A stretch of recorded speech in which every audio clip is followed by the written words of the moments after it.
This is the Henry's Child Podcast. Am I crazy? Or am I just raving?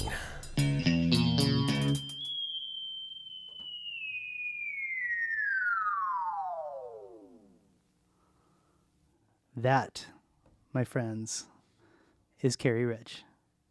Hello. Carey Rich from the band Jollymon is how you may know him. Carey's a good dude. He actually took some time and came in. We're at the office in Portland doing another podcast. Going to talk about some Jolly stuff. Some Henry stuff. I don't know when to interrupt you or not, and there's a lot of dead space potentially for me, because I will sit here and space out normally, and I got let off of work early, so I drove home real quick and got pretty baked. Oh, that's good. I mean, I just feel bad that you got baked and then got stuck behind an accident on I-5. It actually probably made it more or less stressful. Oh, that's good. Yeah, you know. See, we're the opposite. See, if I was always dumbfounded by my friends in high school that would get high and then go to algebra class. Like, I'm like, dude, like, it makes it longer and it's more painful. It can. So that's usually for someone who maybe gets high a little less or more recreationally, you know, as fun. Yeah. I already just lost train of thought. No, it's good. It's funny. I was actually going to ask you how Jollymon got back together first, and then I was going to go back to your musical roots. So let's talk about the incarnation that you have now, because you have not only a record coming out, but you've got the CD release parties that kind of go along with it. Are they parties anymore, really? Do we always call them CD release parties? But right. Anyway, no. we got some CDs coming out pretty soon. And so, Carey, how did you and John and Mark get together after, what was the last release, was what, 2000? Yep, that's correct. 2000. And was that on Battle Arena Records? Yep, Battle Arena Records. That was Malcolm's label. What got us back together? It's a kind of a multi-part thing. I'll try to make it shortish. I was sitting at my desk listening to some old Jolly, and one of our guitarists, Thom Nicholson, he is like Buckethead, potentially. Like he can cover Buckethead. So wow. He's incredibly talented. One of the best, most talented guitarists I've ever played with. Anyway, I just messaged him. I was like, we never used you to your potential. I wish we had. You know, that's all. It's all said and done. And I wasn't even nostalgic of Jolly or thinking of that, getting back together or anything. I mean, honestly, if you asked me 3, 4, 6 months ahead of time, even a month, I would have said, no fucking way. Because Jollymon almost destroyed me in the final days, and I just wanted nothing to do with it. And so I messaged that to Thom, and then Thom is kind of a emotional, dramatic person, so he decides to post something on his main page, because this was just a private message. He's so like in Facebook or yeah, MySpace? Yeah, one Facebook, of those? Okay. sorry, yeah. Yeah. So Facebook on, what's that called? Oh. Like your wall or Yeah, something. your wall.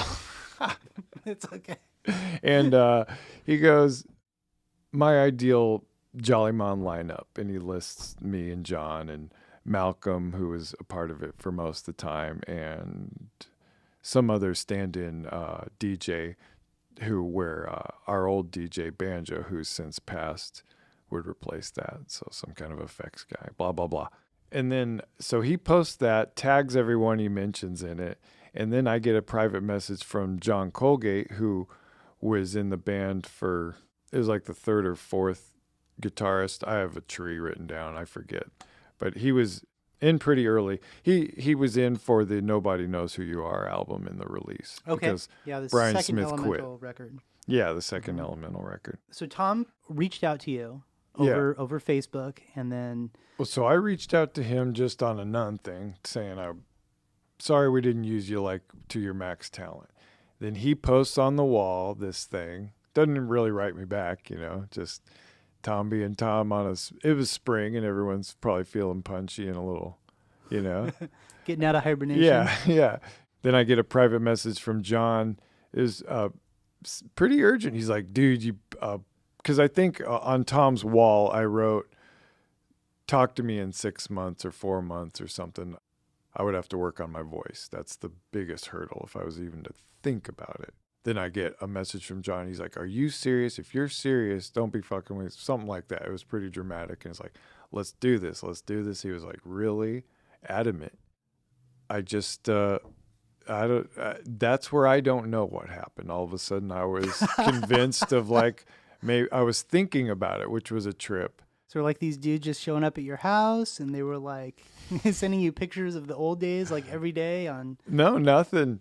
Part of it was I was like, well, okay, maybe a little nostalgic thing. We would I'll overtalk the mental details, so I'm trying to shorten it up and then I'll stutter. It's all good, man. So I contacted Malcolm and ran it by him because me and Malcolm were in it the longest, and I feel like he would have the other say. It was kind of like I can't do it without Malcolm. He's like, yeah, let's feel it out. Let's see what's up. And so I contacted the 5 of us, which would have been, so there's some details you might even want to, who gives a shit about.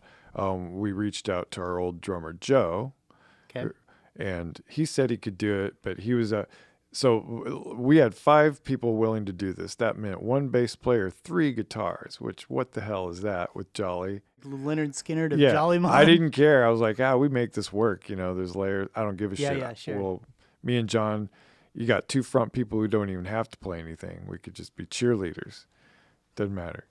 So I was more excited at the potential and all the keyboards and shit. Just like, oh man, this is totally like the album we could do live. So we reached out to Mark and he was in. Bam, no problem. Didn't care. It was like that. And then my final thing with John was I don't want to do any of the old stuff, the old suits, the masks. I don't want to do booking. I don't want to do anything. I'll show up and play. And everyone was in agreement. And so it took about 2 months to organize the first rehearsal at my house. And that was it. It was those first few songs. I mean, with 3 guitars, it was epic. It was just epic. Oh, I bet. It was so loud. Oh, I bet. And so epic. It was, oh no. No. I'm gonna pause it 1 sec. Sure. Because that's when it came to me. We had seen. I wouldn't say it went viral, but it went viral in our community. There was this video of you, and it shot like Blair Witch style, like it's all kind of walking. Oh, in the woods. Yeah. That was our announcement. Did Jollymon get your record color? Yeah. Oh my god, dude, that was like the best like teaser thing ever. All right. So did that came out after you guys had like a couple rehearsals or something, or? Nope, we hadn't even practiced, and I was real apprehensive of that. I was like, maybe we should, let's do that. And John's like, no, fuck it. This seals the deal. This forces us to do it. It's your commitment. It's your word. Yeah. And you just threw your hat over the fence and and me and him have always definitely shared the same feelings on those things. Like you shoot first, ask questions later, which isn't the greatest, but in this case, it forces you to stick to things, and it definitely lit a fire and solidified it, and fucking hey, here we are, and I was just wanting to record in the basement, keep it budget, I'm a miser. I'm the worst miser, and yeah, I'm with you. I have a lead wallet as well. It's so hard for me to spend money. The record's phenomenal. Right. We'll get to that later, but so let's talk about Carey Rich. Uh-oh. So how did you get into music? You mentioned that you're from a couple different places, and now did Jollymon form in Eugene? Yes, yeah. Well, okay. I was brought up around music. My dad can play clarinet. My mom can play piano, but she's a painter, and my dad's a nuclear physicist. And so whatever combination, blam, is me, and then my sister. But so around 7, they started me on some piano. That was not exciting at first, but looking back, I was very lucky, and I had this teacher, this old lady who did not give a shit to show me theory, anything. She saw, I played by ear and sight. I could watch her hands and listen. So she'd do it and sit down. So she's like, oh, well, what do you want to play? Well, Styx and Journey and whatever. So Yeah. So she worked above a music store. We could go down and buy the sheet music and go up and learn whatever I wanted. And it hooked me instead of her making me learn shit I didn't care about, and all the theory and stuff, which maybe that robbed me in some ways. But later on, I did learn theory. And so blah, blah, blah. The universe took care of itself. But yeah, that's all. I was just lucky on the piano. I hated that. And then I did like it and was doing little demos for organs at mini malls and shit because of her connections through the music store. And wow. Yeah, it was silly. So then I videos started showing up in the 80s and shit, and so I wanted to play drums real bad. My parents, that's the other thing. So I'm just incredibly lucky. I feel like anyone who has parents that are supportive is incredibly lucky. Totally. Because I feel like the majority could have a talent in something artistic, music or art or whatever the fuck, if they're exposed to it. And so many just aren't exposed. That's all. I was just lucky and exposed, so it flourished. They bought me the drum set just to see. It was a pawn shop piece of shit just to see, because I might have been like, nah. I took to that, taught myself, and then the real door opened, because I really sucked at it. This dude delivering a bed to my mom one day, this Rasta fella comes down. He heard me trying to practice. He goes, I used to play drums for Lola Falana. And I don't know who the fuck that was at the time, but she's a big lady. And this was a Rasta dude? Yeah. Yeah. And he sits down on my piece of crap that I was like, and slays it. And I was just like, it did something, my kit. I sucked. My piece of crap kit was epic, even though it looked like shit, just that it didn't matter. I do. I remember the first time seeing somebody move their hands up the scale so fast, and you just heard it and it was just smooth, right? It wasn't drums for me, but I'm with you. That made a huge impact where I was like, holy cow, like this is real. Yeah. Like, I can do this with enough gumption and practice or whatever. Yep. So this guy, and that actually it's starting to make sense a little bit. There's a little bit of maybe a reggae influence, kind of a thing. Well, that was just happened to be what it was. It could have been a Chinese guy or sure. Of course. Of course. And then the same, I started wanting every instrument, and I don't remember what and why got it there, because I was all into Rat. I was into 80s butt rock and even the keyboard crap, Aha, Men Without Hats for some reason just sold me. I was sold on them. And actually, you could probably hear that sad influence in a lot of this stuff with the real monotone. I'm gonna listen to it. Yeah, listen you mean to like Sailing. Vocally? Sure. Yeah. Sure. It's But what the kids listening to this don't understand is that was a huge album. Yeah, it was huge. It was back before we measured things in YouTube hits and engagement. There was album sales. I remember when I got that tape for Christmas. Yeah, and then the drums, all of it. I just started getting. They got me a pawn shop bass, and that lasted forever. And then the final was guitar. They're like, let's rent you one just to see for that. And same thing. I just loved it. So I half-assed knew all these instruments. I could play by ear. I was recording. I knew the notes, but I knew no theory or anything. Launch up to 11th grade when they discovered I had all these learning disabilities and crap, because I was just struggling in school horribly. Always summer school, almost failing, and getting kicked out of a few other schools just for pulling pranks and shit. I wasn't a bad asshole kid, but I was very disruptive. You just pranked the wrong people. I pranked the wrong people. One of the final straws was this was the tiniest school out in Egypt, and it was called Way of Faith, and there was only 6 seniors, 2 sophomores. It was really weird, and you even shared classroom. what I did, there was Spanish class. So it was like 2 freshmen and maybe 2 seniors in this class. And I don't even know how they decided to divide that up or whatever. They were trying to be a high school in this unusual way. The teacher there wasn't enough teachers, so they'd wheel in a TV with a videotape to teach you Spanish for the day. So I disabled that and wrote on the chalkboard, "Meet me in the library," like in big teacher letters. And the class just vanished all day and no one could find them. They were in the library all day. Just something really stupid, you know.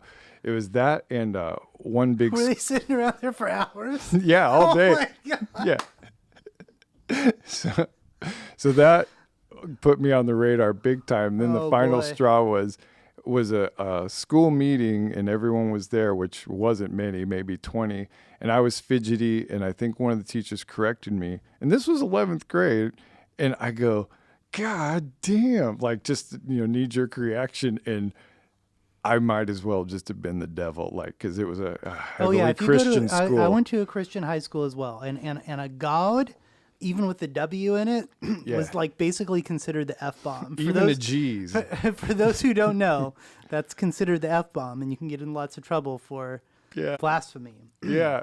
And the look, I'll never forget the red eye look that this elder woman gave me, and her eyes turned red. It was epic. And so then the next week, parent-teacher meeting, blah, blah, blah. We can't meet Carey's needs. See ya. So they found that the lab school, which is... tailored for learning disabled. That's where I learned my music theory. We got this music teacher. So this is funny. I have all these kind of cut and paste school stories. Mm-hmm. This was the second year of this school even being established. And like in existence. Yeah. Okay. And it was in this big old literal castle down in D.C., right near Georgetown. And I lived in Virginia, Arlington, and if you know DC at all, it's all really dense and close. It's just right across the river. It's almost like Portland, Vancouver set up, even closer and denser.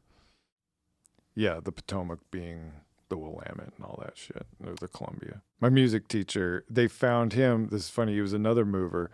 So this is the story. The dean of the school found this teacher. He was moving her piano or something, and he sat down to see if it was in key. She could hear that he played. And, hey, you want to be hired? And it's funny because he was like us. He was in a band in D.C. Like, he was just a rocker dude in his, like, mid-30s who had an art degree and knew music. So she's, like, desperate for a music teacher. It was just lucky, weird. So he knew theory, all this stuff. So school band at this school was like School of Rock. Like, we played real instruments and stuff, or not real, but you know what I mean, band instruments instead of not horns. These like pep pep rally kind of thing. It was keyboards, drums, bass, guitar, all that. And so he taught me theory and just nourished that. I had a few bands in DC that didn't do anything, like just more cover type metal bands. And near graduation, he just kept encouraging me. He's like, you want to go west. You want to go to Seattle. That's booming. That's going to be the next big thing. I had a soccer scholarship to West Virginia Wesleyan. Oh, that was the other funny thing. A little side note of this weird school is that our soccer team, a co-ed team, destroyed everyone.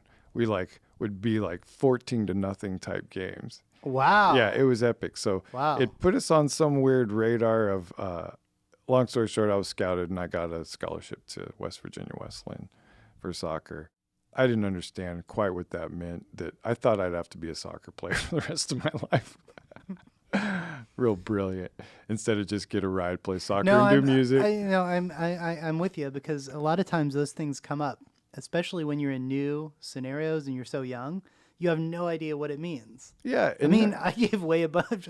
In hindsight, like, I look at mine and I'm like, I gave away a bunch of free money that was, to Southern Oregon State.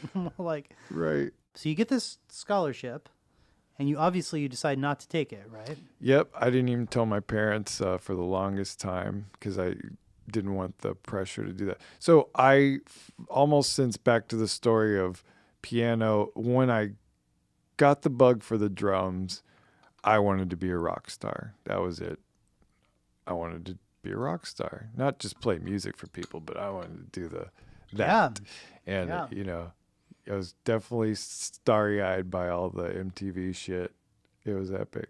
It's funny, and it's embarrassing now. Well, they're still good, but I was so into Twisted Sister. For some reason, those drums in the beginning of "We're Not Gonna Take It," that.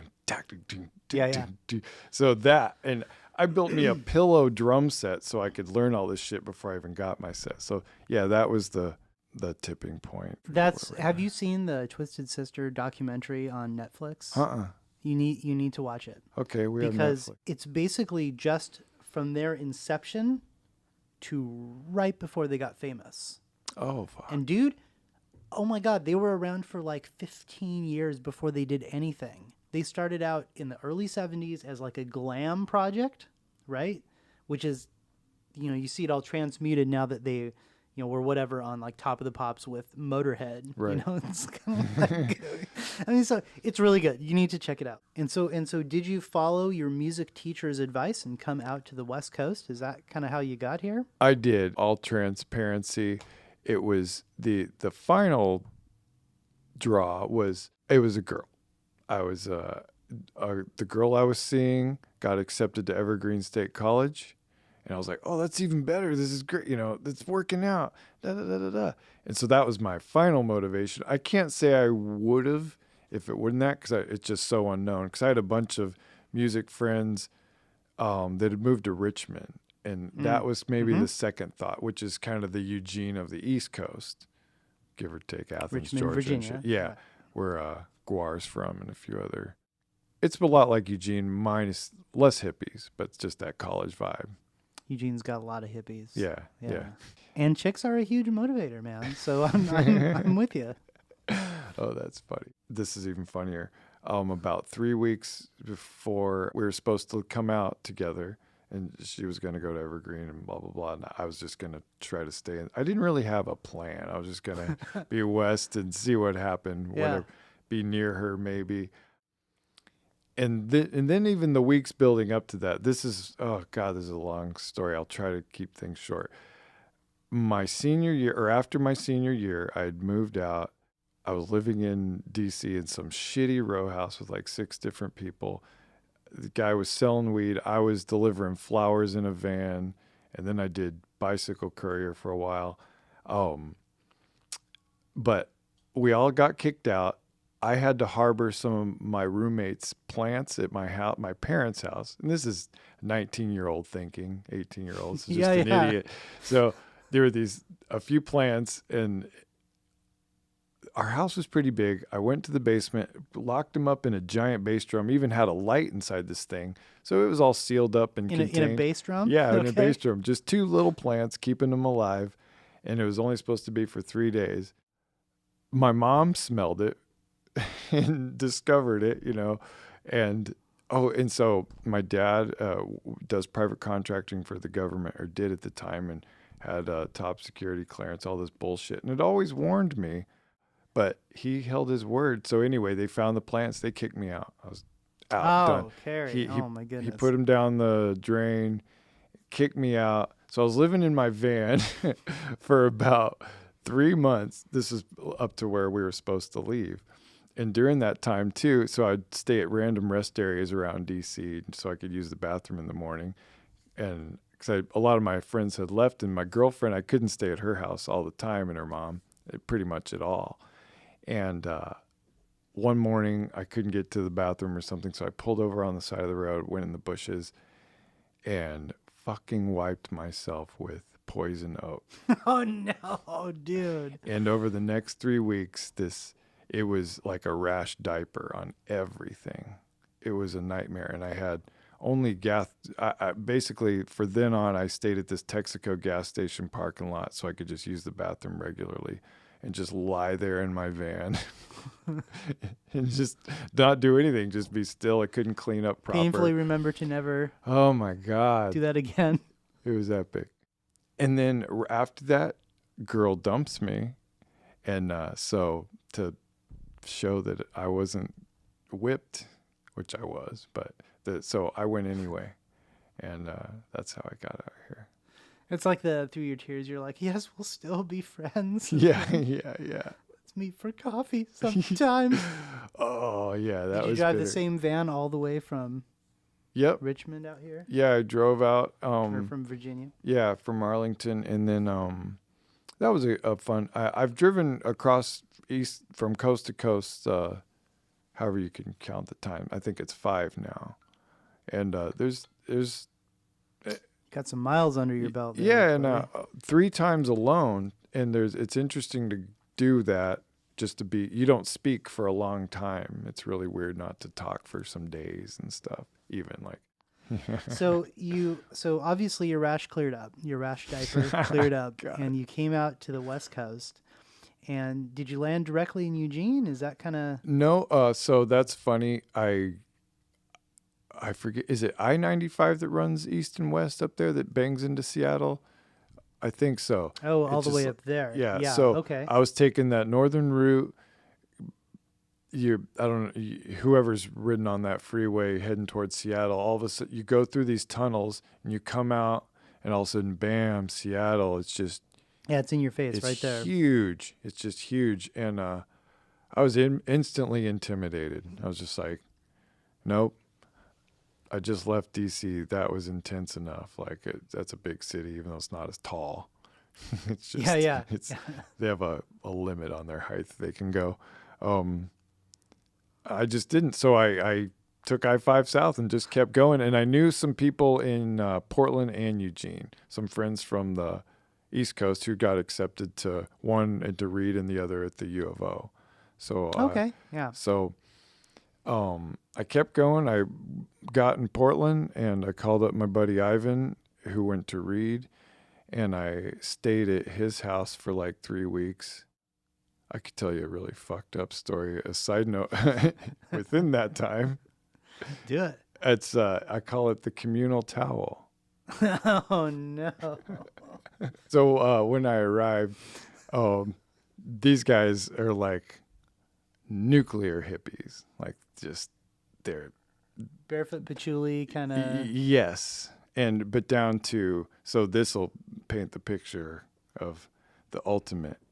I don't even know how to name them. So when I get there, the girl, his girlfriend, escorts me to the bathroom to show me the bathroom rules. And you walk in, and to the left is the tub, and it's half full of gray water, with a little 6-inch cooking pan sitting on the edge, and then there's the toilet, lid open, with full of shit about 2 inches from breaching the. If you sat down, you'd touch it. Okay, yeah. She says, we don't have the water onto the toilet. We really like to save water. So we don't flush even brown. We let it pile up a little. She goes, it's about time to do it. Shows me, gets the saucepan of bath water, fills the toilet as much as she can, and flushes it. And it surprisingly went down, but yeah. So that was that. And then sitting next to the toilet was like a black sports water bottle. And then where the toilet paper should be is a like burgundy hand towel. So she says, this is the water bottle. It's a bidet. You just rinse yourself off with the water bottle, and then you dry yourself with this rag that we all share. Do I need to say any more? level, some subconscious level that probably looked like the Poison Oak after effect. And so your mind was like, that's not going anywhere near my junk. Right. Burgundy towel. Oh, no. Dude, I couldn't believe it. And there was 6 people living there. Wow. And so by the third day, no, even the second day, I had used the bathroom. I had my own toilet paper and used it. And I was like, since it's not there, whatever. I did my business and left it. I didn't do the water flush because it hadn't gotten. I was trying to follow. Oh, right. the It rules. had to be a certain Yeah. height before you did it. Sure. Well, then the toilet paper was discovered, and of course could have only been me. And I got kind of a little lecture. And then from then on, there was a gas station just a block away that I used their bathroom for the rest of the time. So I was there for about 2-3 weeks, I think I said. Then I went to Eugene because the 2 years before that, I had traveled out just for fun. and went to the country fair and did the Rainbow Gathering in Minnesota and all that. And yeah, even all that hippie stuff out there didn't even compare to what I just saw at yeah, that's pretty. That's from a boy that grew up in Eugene. I can tell you for sure. That's pretty hippie. Yeah, that's next level. Hippie. Yeah. Although at the Rainbow Gathering, there was a few episodes like where they have the communal shitters, they call them, because they would dig it every 3 days, like a 6-foot pit move. All it was a big old pit with a full 8x4 sheet of plywood over it with 2 holes cut, so you could just sit there and squat if you had to shit. And no barrier, no nothing. Boy, girl. I walk up there, and there's this cute little redhead just taking a dump. She goes, hi. I just turned around. I went It's in the even woods more from there on. evolutionary than the cowboys or whatever. It's like, Yeah. So that was along the lines, but just how she was so comfortable with that, and there's just no good way. on her, man. Yeah. I'd be like, And this experience, you're just out of high school. We were there with 4 friends, and we were all just friends. And then the only place to bathe is this giant lake, and everyone is getting naked going in the lake, and you don't want to be the oddball. And then all of a sudden you get naked in front of your friends. And yeah, there's like 2 girlfriends, and no one's ever, it's nothing like that. All of a sudden you're all seeing each other naked for the first time, but still trying to be cool. Oh, it was a trip. sounds like a coming of age movie It or was. something. I guess so. That's so funny. Wow, so you had a lot more hippie influence than I thought, just by osmosis, just by the company that you keep. Yes. So let's talk about Jollymon starting. So Jollymon started in Eugene. Had to have been what, 91. 91? Yeah, so that story when I got down there, my friend who had gone to college there was already gone. So at the U of O bulletin board, I found a room for rent, luckily with 2 chicks who were from Baltimore. So that was my neck of the woods. Like Baltimore is just 60 miles north. Yeah. So it's also dense there. So we're all from the same area, knew the same bands, commonality. So that was comfortable and cool. Then I forget the name of that music store. Maybe it was on 11th or 13th. I forget, but it was there forever. It was just some shitty brick building, pretty big, but it's like one of the only decent ones. There was a bulletin board.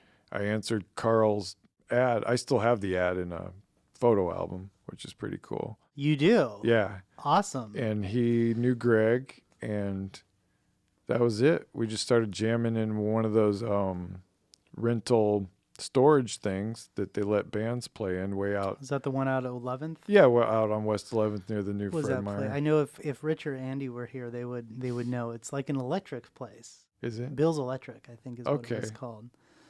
And we shared it with another band. One of those, yeah. No, it's very incestuous back then. Like, I mean, if you had, you're like, okay, you guys take Tuesday and Thursday, we'll take Wednesday and, Yeah. Monday. And then, of course, the hope would be you would be playing Saturday and Friday nights, no matter what. Right. Of course, back then, nobody cared.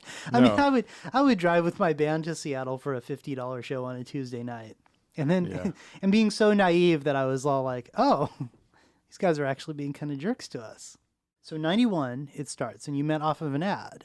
Now, here's an interesting thing. Andy and Rich was a California transplant, and he met Andrew through an ad at Andy's Music, which was 1 block up from the public library when it used to be on 11th or 13th. I can't remember which one. But they met off of an ad as well. So it's 1991, and Jollymon is together, obviously starting to play out. How long was that until you recorded Sailing?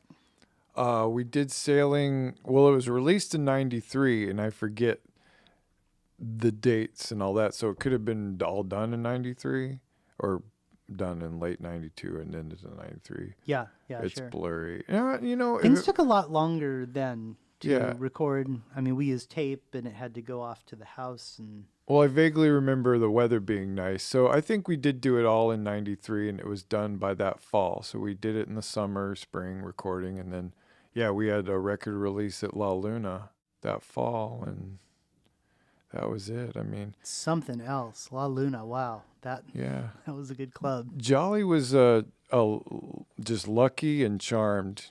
I had saved up a lot of money before I came out, so I didn't get a job right away. We got the band, and I don't even know how to word it. I was just incredibly pushy, but not I'm hoping if they knew me and could talk about me, wasn't like asshole pushy.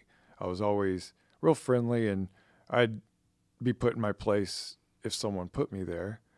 But I was like, well, why not? That's a good way to put it. That's a good way to put it. No, hey, this is a part of you. I mean, I think that people that don't have any skin in the game, it's just another band. But when it's your band, I mean, it's literally a piece of you. Yeah. It's on a level that until you understand it and do it yourself, you just can't understand. It's like conceptually, trying to teach a kid how to drive until they actually get out there and do it. It's so much of a big part of you, and it becomes so natural too. You get so into making all the moves, until you actually know what it is. Yeah. Yeah. So La Luna was so I'm going to reel it back just a second. As a 3-piece, you were on bass, Karl guitar, Greg on drums. How did you come up with the name Jollymon? It's the only one we could agree on a big list of names. Oh, really? Yeah. Okay. And part of that, we probably would have given more time and picked a different name, but we had booked a show at, I don't know what it is now, but it turned into John Henry's, but they called it Club 136 or 36, I forget, but it was the address. Anyway, we had this show to come up. It was a week away, and we had to pick a name, and fucking Jollymon. Okay, so we know where the name Jollymon came from. And so you did Sailing, and then there were 2 other records on Elemental. So there was Nobody Knows Who You Are and Stone Nation Radio. Correct. And what was happening during that time? I mean, you guys got pretty big. You were doing La Luna, you were doing Roseland. Yeah. Oh my God. It's a blur. I mean, so Sailing happened. We kind of got big in a year in Portland, and a lot of it was from this one party we did at a hand printing studio called Handprints. This guy would throw 3 parties a year. What's a hand printing studio? So it's a T-shirt printing. Sorry, it's T-shirt printing. This Okay, guy had a big warehouse T-shirt printing, and it was called Handprints. And got it. Okay, yeah, sorry. that's clear. And our drummer knew him because his old girlfriend was dating the guy, and he would have these bands play, and so Jollymon got a gig there opening for the whole thing, and it was for Completely Grocery, M99, and Drunk at Abby's. And it was a packed show, and it was like great to be in front of that. That's a thing. And dudes from Sweaty Nipples were at that show, saw us play, and were like, dude, you have got to play for us. So the next time they came down to Wow Hall, we opened up for them on Valentine's Day. That's what I was trying to recall. Yeah, okay. Yeah, and it was packed on a Tuesday. And I'd never seen, other than big bands, do all the crazy light show and everything. And they put on a show and performed, and I was thoroughly schooled in how to do it. That's how you fucking do it. Yeah. Between them and Hitting Birth is how you do it. At least then. And, and that's all. They just put us on the map. We just got lucky with, it was like Who You Know from Greg.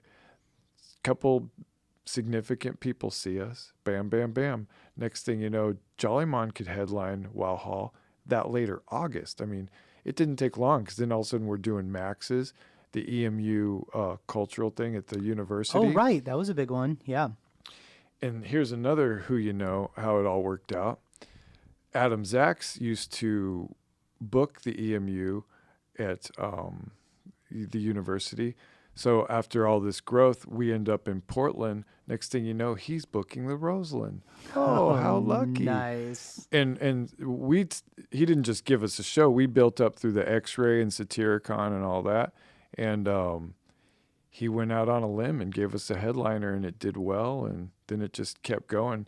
Then the Crystal started giving us the time of day, and we could headline there. It was crazy. I mean, wow. I used to be unemployed, so I could sit there all day and make calls and be incredibly persistent. And I'd always get a voice machine, but I'd leave a goofy message.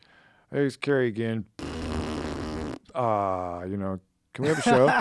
So eventually I'd get a call back, or they'd pick it up and give us a Tuesday or Wednesday, and we'd get it. And Sure. And usually wherever we played, they liked it and gave us a weekend. The right person saw us up in Seattle. She wanted to help us book.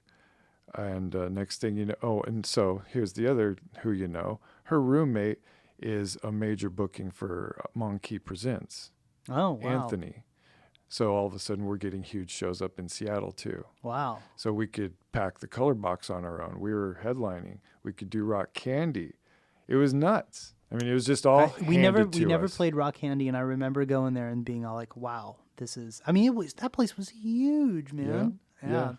So with some persistence, I can't say I got it. I got us on the map in a few little places, and then just fucking luck, man. Just lucky ducks. Well, you had good music too, and you put on a helped. good show. So it's Well, in that day, it's an emergence. It's a combination of a bunch of things, and you're right. Luck is yeah. definitely one of those components. Yeah. And knowing the right people. Yeah, and part of my I loved our music. It was just I was like, there's not much out like this. Within only the vein, it'd be like Jane's Addiction and some other things that are there. I was gonna say, what were you listening to? Well, What were your that's what is funny. influences? As much as I hate our name and steer away from reggae, I was heavy into reggae bass, and you can hear that in Jolly. It's very repetitive, groovy bass. It's just that fucking almost glass-headed boy is the do do do do do do do. You could add a reggae groove over that, and it's done. Yeah. Do do do do do do do do do do do do. You know. So yeah, that, and then heavy Primus, Chili Peppers. Okay, yeah. But Jane's Addiction and Metallica, I'd say, were my biggest at the time. You know, Master of Puppets. They lost me at Injustice for All. I appreciated the talent, but when the bass drum started sounding like a click, it was the weirdest. It was like tick, tick, tick, tick, tick, instead of Yeah, and the snare sounded like a wet paper bag. Yeah. But so whatever. Anyway. no, but Master of Puppets was very I mean, everybody I knew had that record. Yeah. And the other consistent thing is I hear Jane's Addiction a lot because they were so weird for that time. And it's funny to like look back now and you're like, it's not that crazy. But like at the time, I mean, that was like a freak show, man. Yeah. Well, so when I Like even the cover of Nothing Shocking, you're like, what? Like those are just mannequins. What? those guys, they changed me. I was in this metal band playing bass, and those were some of the most talented guys I've ever played with. Could do harmony solos, and they were just incredible. But I heard Pigs in Zin one night, and it was space metal. The shit, it was psychedelic metal. All that delay and the effects, and I thought that the lead singer was just a raspy Janis Joplin type chick. I was like, that's a fucked up chick. Yeah. Yeah, it's so high and weird, and then I even saw the picture and all their makeup and stuff. I'm like, that's an ugly chick, you know. Come to find out, it's a dude. It's a dude But on a lot of heroin. hearing the whole thing, just all their space and their heaviness that sealed the space. deal. Uh-huh. So, and then when I started writing and getting into my own stuff, without even knowing it, I shut down and I don't listen to anything. And that's what's happening now. And With the new record coming out? yeah, and just once we got Jolly back together, it's like I'll flip on the radio to work and stuff, and it's all classic rock, and maybe I'll listen to NRK. There's some good new stuff out there. A lot of those folk whistling songs are starting to go away finally. Yeah, I was a little whoever sick thought of holding that. a banjo and looking like a badass was going to be a thing, Yeah, but and whistling a lot. we'll leave it at that. God. So, okay, so those are not surprising influences, but hearing it coming straight from you, that's good. I mean, I always consider Jollymon to be very, very original, especially in the way you phrase your vocals, sometimes your choice of lyrics. It's almost like, as opposed to a lot of melody, there's a lot more rhythm to it, which actually is starting to make a little more sense because, first off, figuring out you started on drums just as a like, hey, this is kind of cool. You're obviously a very, very talented bass player, and a bass is the best because it sort of is the perfect combination of both melody and percussion together. Yeah. So you play a lot of dead notes in between. That's what gives it that funky and that groove. And then what I hear from your vocals is almost another rhythmic sort of I would attempt to do it, but it would just come off really, really bad right now. But Well, a lot of that is, I mean, yeah, it's just because the rhythm, and as you know, like, I mean, if you're going to play an instrument, you can't do Robert Plant type singing. It has to be in rhythm somehow. You listen to that versus Hendrix or anyone who's playing an instrument and singing, there's a certain cadence that has to be there. Otherwise, it's, they're all off. And of all of those three, I've only mastered one, which is only being able to play the bass. And I'm really lucky that I can do that. Well, so on that note, like if you've ever, I believe my stuff it's so tailored to the playing, you could do it. Like, it just happened. And I started singing because we didn't have a singer and no one else would. I was just comfortable with it or come up with ideas, and then it just turned into it. I didn't even want to be singer. So that was another happy accident, was you being the vocalist. Yeah, I guess so. I mean, that's the accident. It's been good. I mean, in the big commercial world, there's probably a better choice. Like, get a good singer and, So I'll overthink shit like that. I mean, you've probably done it for so long, you don't identify with either one. So they sort of become one thing where, like, kind of, yeah. Singing and playing bass or guitar. Yeah. I had seen, well, let's go ahead and maybe this would be a good opportunity to maybe talk about the stuff you did in between. Because I remember Rich and I came up and saw Monkey Hawk at the Ash Street Saloon, which would have been probably between 2006 or 2008, maybe. Yes, it would have been probably, those are the exact years. When did Monkey Hawk stop? It was either 2008 or 2010. I forget, but yeah, it was.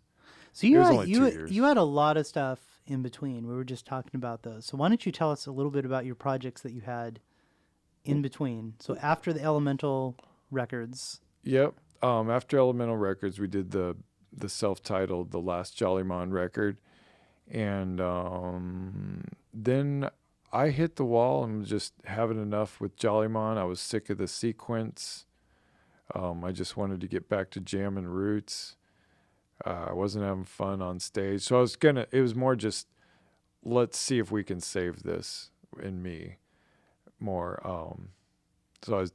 Jollymon was still doing well, and I wanted to not go down the tubes and play in little clubs and go out that way. So we cut it off and just left it and just relabeled ourselves Goathead. I picked up the bass again. Malcolm switched to drums, and we just went for some really heavy shit, like commercially-ish. What did Malcolm do before he played drums and Goathead? It was keyboards. Keys, okay. So he did all the sequencing in keyboards. We pretty much replaced the bass with just giant square wave keyboard.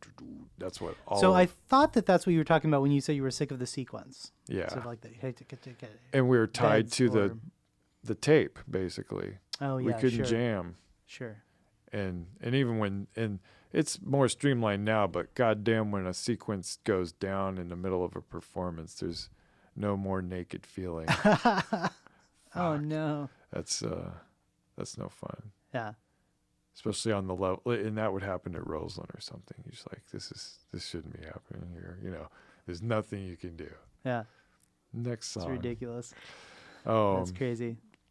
So yeah. Anyway, so we jumped into Goathead. That was a 3-piece metal stuff, and that ran its course. We went through like 3 different drummers. I got a new job and was overwhelmed with the job, and I wanted to get into that, and still fried for music. So clearly Goathead wasn't doing it for me. Like, I wanted to just get my spirit back. Sure. Because Jollymon had destroyed it. Like, taking on the booking and all the ups and downs of the bullshit management, and mainly the Crypt Keeper and all that, which she really drained us. Yeah, I'm with you on that. And I was way too nice and hippie in the beginning. I was way too generous as far as business goes. To me, that's how it should be. I mean, if in all transparency, all of music and art should be free. Once you put a price on this bullshit, it does ruin it. It starts to ruin it and slowly ruins it if you're not there yet.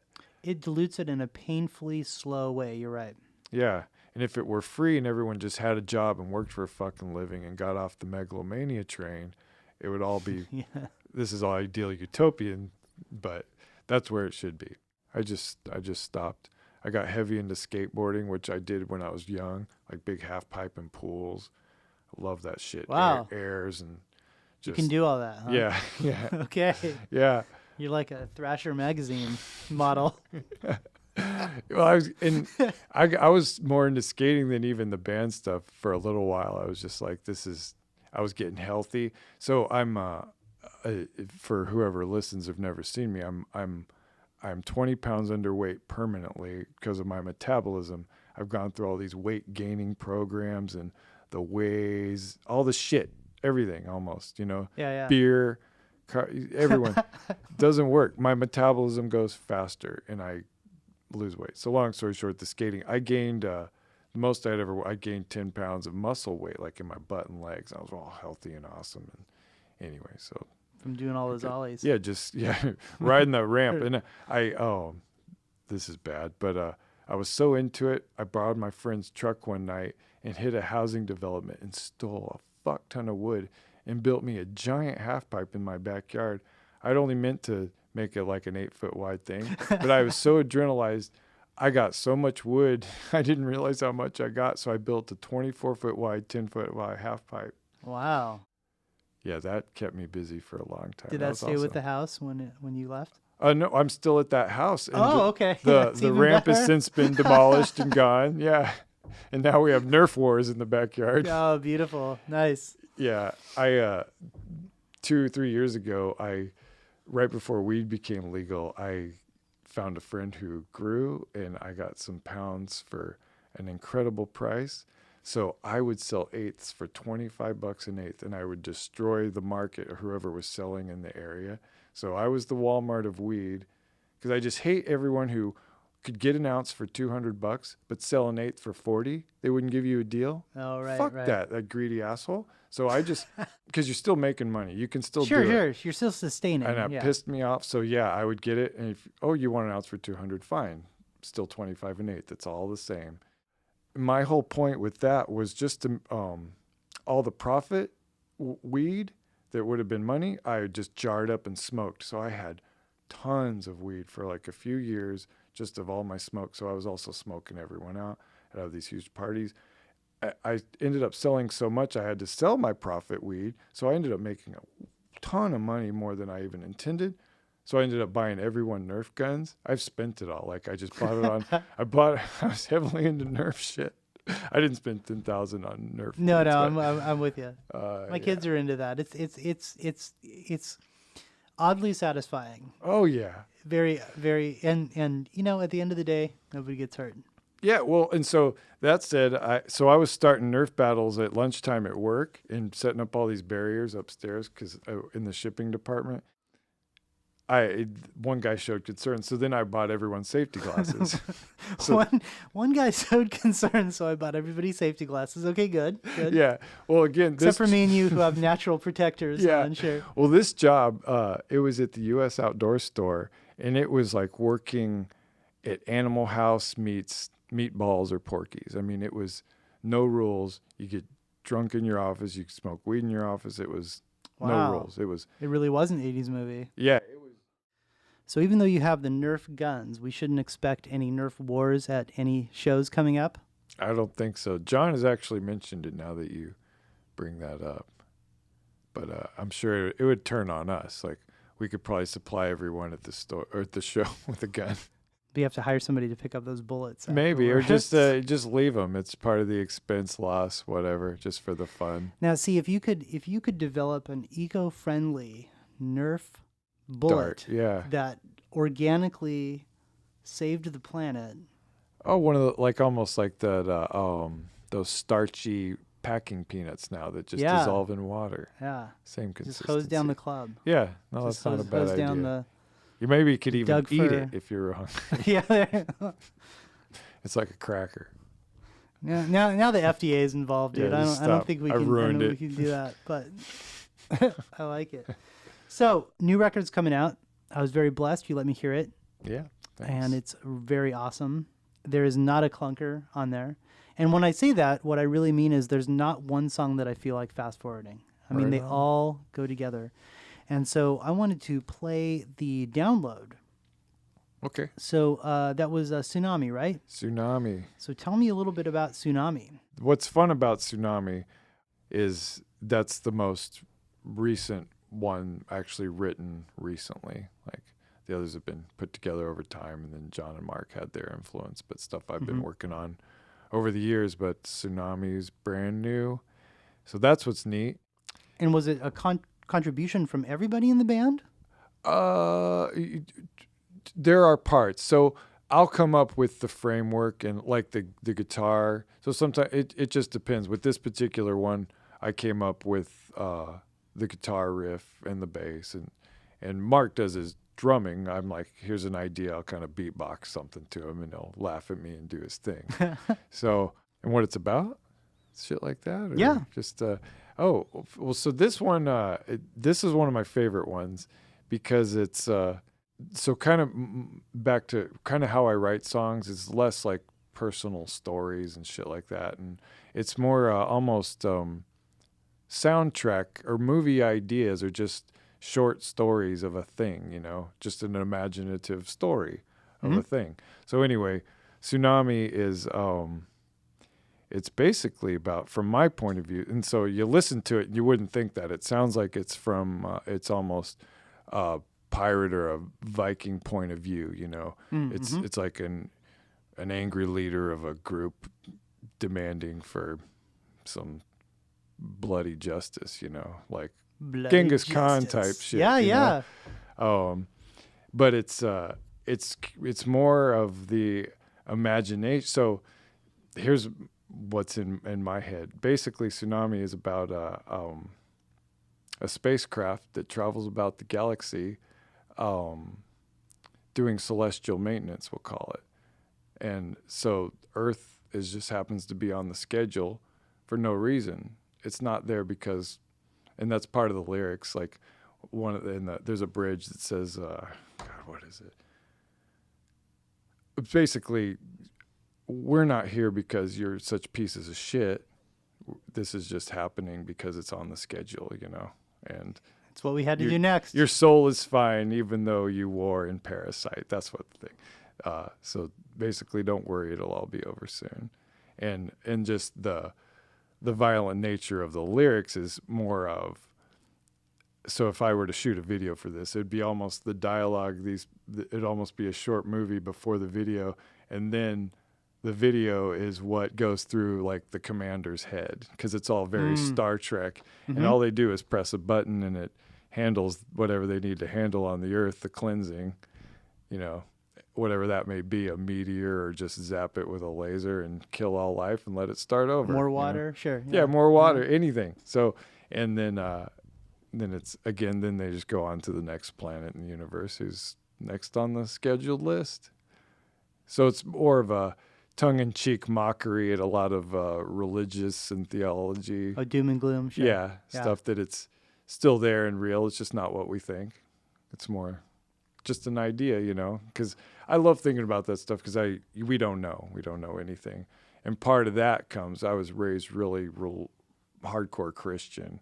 And so I have this unintentional seeking for the truth, or even untruth truth, that we don't know. And that's kind of the final thing. Unless we finally get some technology that can understand afterlife from Maybe there. he's part of the celestial, maybe he's the boss of the celestial people. Yeah. Tsunami. Right. So just that silly shit, sci-fi. I love it. I love it. So let's play it. Okay. This is Tsunami from the new Jollymon record.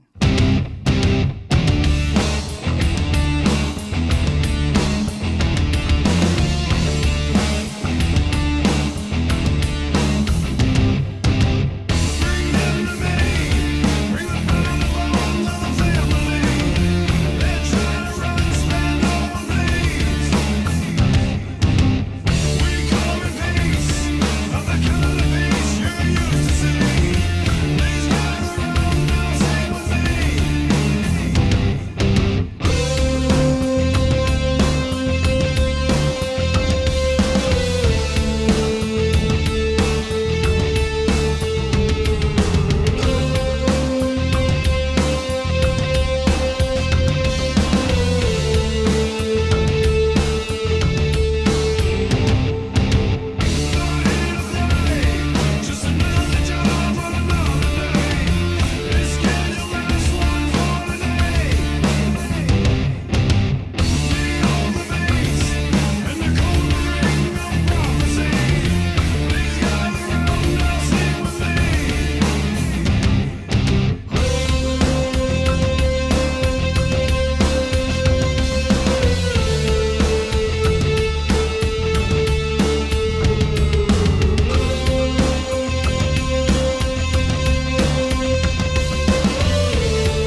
Wow, Tsunami. Yeah. It's everything that I would expect from Jollymon. Thank I just you. didn't know I was going to hear it in 2018. So it's such a joy. Well, we picked that one because we feel like out of the whole album, that wraps Jollymon up the best. It's our heavy side. It goes to this mellow side. It's got melody. It's repetitive. It's groovy. It's spacey, and even the guitar has this quirky diminished thing going on, which is from similar to our signature fucking song, "The Machine," that was our most popular. And so it's almost a full circle from Sailing album back to this. It's a little slower start, but it's the same framework in a way. I agree. It Framework's very longer. much, as a fan who is familiar with your music already, when I heard this, I can say without a doubt it does bring up sort of all the best qualities of Jollymon. Yeah, I'm real proud of it. I mean, I hate to toot the horn too much, but this is the best I've ever done. And the biggest fear was my voice wasn't going to be able to step up at all. And in my opinion, it's better than it ever was. It's really strong on this record, I got to say. so- It really is. So we should be having some CD release shows coming up. Yeah, yep. Right. We're planning for the CD to be released in stores and online and such on June 8th. We're having the record release show at the Doug Fir Lounge that I even get notice every day. This morning we're over 200 tickets. Oh, nice. Yeah, that's great. Sells out at $299, and there's already Oh. a month and a half ahead of Okay. time. Yeah, and So- you're 3/4 of the way there. Yeah, and that's good. Already expenses have been met, and it's a successful show already. Beautiful. So that's I very know surprising. 5 of those tickets are sitting across the hallway in my office Thank right you now. so much. Yeah, you helped. Because that's when did you get those? Probably about a week and a half Oh, ago. okay. Because it's funny. It'll show the daily thing, and just yesterday, Oh, the ticket 5 were count. sold. Yeah. Oh, okay. It wasn't yesterday. It's like, oh wow. But some other. No, that's great. So yeah, I'm super stoked for it. Yeah, new record coming out. It's going to be called Void Walker is Void the Walker. name. Mhm. Oh, one extra little tidbit is that we're releasing it a week earlier down in Eugene, just physically. So whoever comes to Eugene for our Old Nick's show on June 1st, Old Nick's. Okay. yep, the CD will be ready there. And it might be available online before then. We might kind of guerrilla announce it. So if you want to reach Jollymon, it's jollymonband.com. On jollymonband.com, you can sign up for the newsletter. When you sign up for the newsletter, you actually get a direct download for Tsunami. And of course, that puts you on the list so you can learn about the shows coming out and different things that are all the different things that are Jollymon. Yes. Yep. Beautiful. Carey, thank you so much for coming out and talking to me today. Fuck yeah, this was awesome. It was very awesome. I had a good time. Did you have a good time? Oh yeah, it was great. Beautiful. You're a natural. You're great to talk Thanks, to. my friend. I Yeah. appreciate it. I don't know what else. I think your spaceship is I getting think ready to I call you might get home. to. I can't find it. Oh, here it is. Goodbye.